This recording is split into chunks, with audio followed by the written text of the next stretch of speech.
네, 이어서 로그의 계산 법칙에 대해서 한번 같이 알아보도록 하겠습니다. 자, 앞에서 먼저 확인했던 내용들은 다음과 같습니다. 로그 A의 n이 잘 정의되기 위해서는 A가 양수이고 진수도 양수여야 됩니다. 그리고 밑에 1이 아니어야 된다는 조건이 추가로 붙습니다. 자, 여기에서 나타낼 수 있는 이제 계산 법칙은 다음과 같은데요. 어떤 비트를 가지고 오더라도 이 조건만 만족하면 비트 A로 하는 로그 1, 로그 A의 1은 항상 0이 돼야 되는 것이고요. 로그 A의 A는 A가 되기 위해 필요한 지수니까 1이 됩니다. 두 번째는 로그 A의 m 곱하기 n인데요. 이게 로그의 m 플러스 로그 A의 n 과 같은 형태로 정리를 하자면 진수끼리 곱한 로그 값은 각각의 로그 값의 합과 똑같다라는 계산 법칙을 찾아낼 수 있습니다. 이걸 한번 유도를 해보도록 하겠습니다.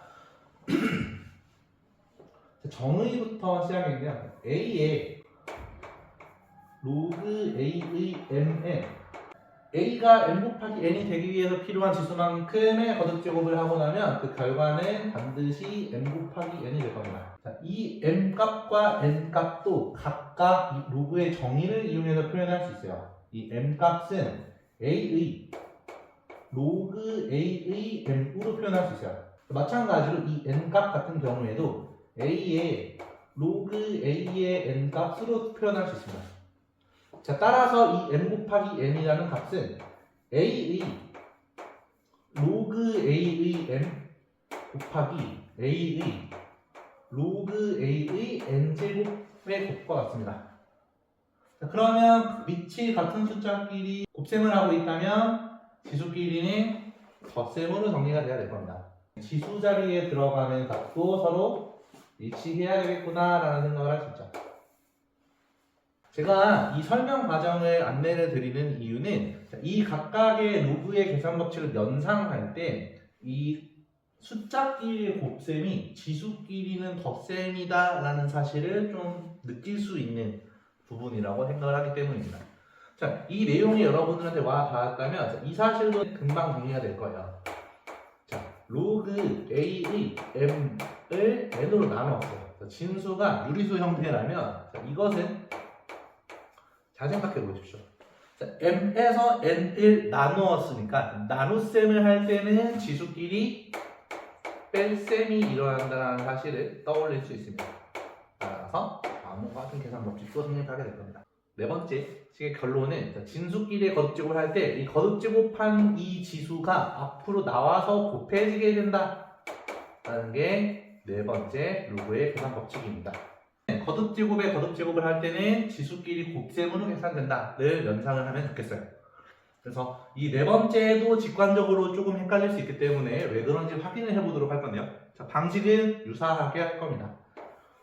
A의 로그 A의 진수 자리에 m의 k제곱이 들어간다면 그것은 m의 k제곱일 겁니다. 근데 우리는 앞서서 이 m 값을 표현하는 방법을 체크를 했었죠. 이 m이라는 값은 A의 로그 A의 m제곱입니다. 그래서 이 부분은 A의 로그 A의 m제곱의 k제곱과 같아 될 것이고 거듭제곱의 거듭제곱이니까 지수끼리는 곱셈을 해야 된다가 포인트였죠. 따라서 이 오른쪽의 지수끼리 곱셈을 한 결과가 왼쪽에 있는 식의 지수와 같아야 하는 겁니다. 그래서 로그끼리 계산할 때 우리가 고려해야 되는 네 가지 계산 법칙에 대해서 정리를 해보았습니다. 이어서 계산 연습하는 교과서 문제를 해결해 보도록 하겠습니다. 문제 4번입니다. 문제 4번 보시면 밑이 똑같은 로그끼리의 덧셈인 걸 볼 수 있어요. 마찬가지로 문제 2번도 밑이 똑같은 로그. 로그끼리의 덧셈은 우리가 확인했던 계산 연습에서는 진수끼리의 곱셈으로 정리가 된다라는 계산 법칙을 확인했습니다.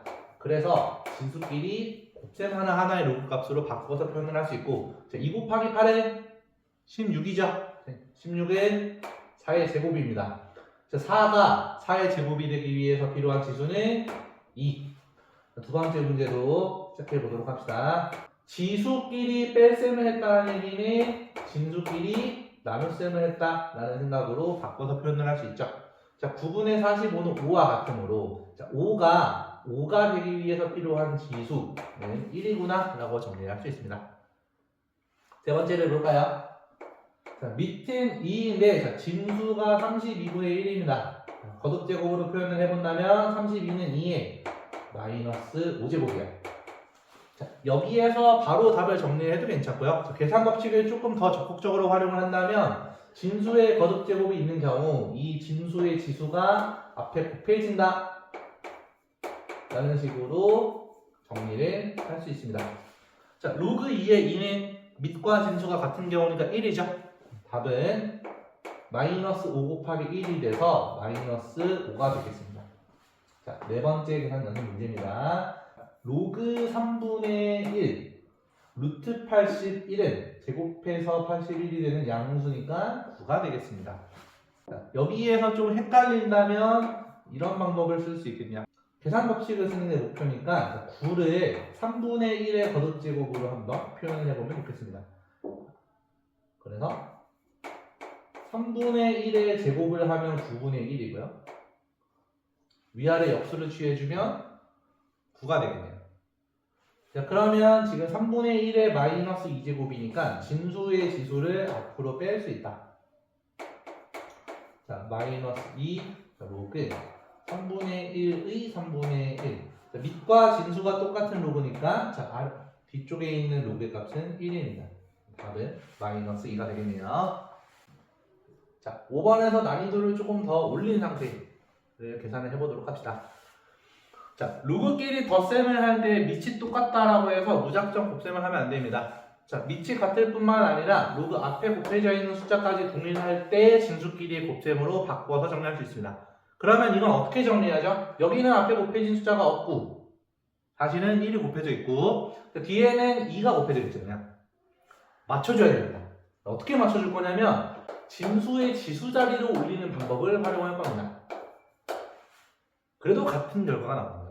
자, 그러면 여기도 앞에 1이 곱해져 있고 자, 뒤에 있는 로그 값에도 1이 곱해져 있으니까 밑이 같은 로그끼리의 합은 진수끼리의 곱셈으로 정리할 수 있습니다. 다음과 같이. 그런데 이런 표현을 할 때는 좀 헷갈릴 수 있는 부분이 있기 때문에 자, 어디까지가 진수인지 명확하게 표시할 필요도 느껴집니다. 자, 루트 15의 제곱은 15니까 얘는 15분의 1이에요. 5 곱하기 15분의 1이 진수이기 때문에 주어진 로그의 값은 로그 3의 3분의 1이 되겠네요. 자, 3이 3분의 1이 되기 위해서 필요한 지수는 마이너스 1이 되겠습니다. 자, 마찬가지 요령으로 두 번째 문제도 해결하도록 하겠습니다. 자, 선택해야 됩니다. 자, 5분의 1을 올릴 것이냐, 여기를 맞춰줄 것이냐. 자, 그런데 우선적으로 제가 신경 쓰이는 부분은 자, 진수의 거듭제곱분 기호가 있는데 자, 이 부분을 유리수 형태로 바꾸어서 표현을 하면 5제곱근 6이라는 진수를 6의 5분의 1제곱으로 바꾸어서 표현하겠습니다. 자, 그러면 진수의 지수가 앞으로 튀어나오면서 5분의 1이 앞에 곱해진 형태로 쓸 수 있습니다. 밑이 같은 로그가 앞에 곱해진 숫자도 5분의 1로 동일하면서 서로 빼고 있죠. 그러면 5분의 1로 묶어내고 안에서 로그 2의 6 마이너스 로그 2의 2분의 3을 계산하면 되겠습니다. 자, 로그끼리의 뺄셈은 어떻게 정리하죠? 진수끼리의 나눗셈이죠. 그런데 진수끼리의 나눗셈을 계산을 하려고 하다 보니까 자, 로그 2의 6을 2분의 3으로 나누어야 돼요. 가만 생각해보면 마이너스 1이잖아요. 마이너스 1이 로그 앞에 곱해져 있다라고 생각하고 이렇게 바라봐도 같은 식의 값이겠죠. 자, 그러면 이 마이너스 1이 진수의 지수 자리로 올라가면서 역수를 한 다음 곱해도 되는 겁니다. 즉 2분의 3으로 6을 나눈 값이나 자, 나머지 부분은 똑같이 맞춘 상태에서 자, 6 곱하기 2분의 3의 역수인 3분의 1을 한 값이나 결과는 동일할 것이라는 겁니다. 계산이 조금 더 쉬워지겠죠? 자, 2가 2의 제곱이 되려면 2가 될 테니까 자, 답은 5분의 2가 되겠습니다.